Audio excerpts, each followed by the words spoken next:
নিয়েছি নিরামিষ বাঁধাকপির সবজি। সোমবারে দিয়ে দিলাম 2টা তেজপাতা আর 5 ফোড়ন।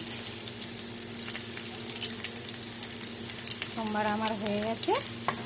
আর দিয়ে দিলাম একটা আলু ছোটো ছোটো করে কেটে নিয়েছি, এখন ভেজে দেবো। টুকরো টুকরো করে কেটে নিয়েছি। দিয়ে দিলাম হলুদ, দিয়ে দিলাম অল্প লবণ।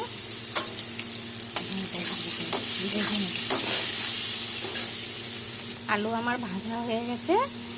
এখানে আধাটা বাঁধাকপি আছে, ভাত দিয়ে নিয়েছি, এটা দিয়ে দিলাম। আর দিয়ে দিলাম 1 ইঞ্চি আদা, 6টা কাঁচা লঙ্কা আর একটা বড় সাইজের টমেটো। দিয়ে দিলাম 1 চামচ চিনি, 1 চামচ লবণ, 1 চামচ জিরের গুঁড়া, 1 চামচ ঝাল লঙ্কার গুঁড়া আর 1 চামচ হলুদের গুঁড়া। সব দিয়ে দিলাম। সবার সাথে নেড়ে নেব।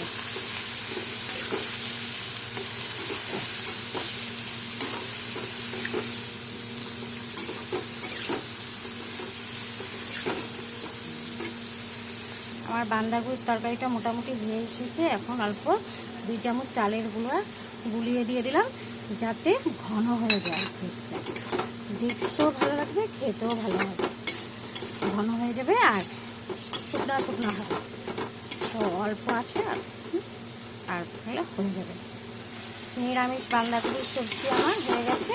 তোমরা এরকম করে বানাবে, বানিয়ে খেয়ে বলবে কেমন হয়েছে। লাইক, কমেন্ট, শেয়ার করবে আর সাবস্ক্রাইব করে পাশে থাকবে। Thank you.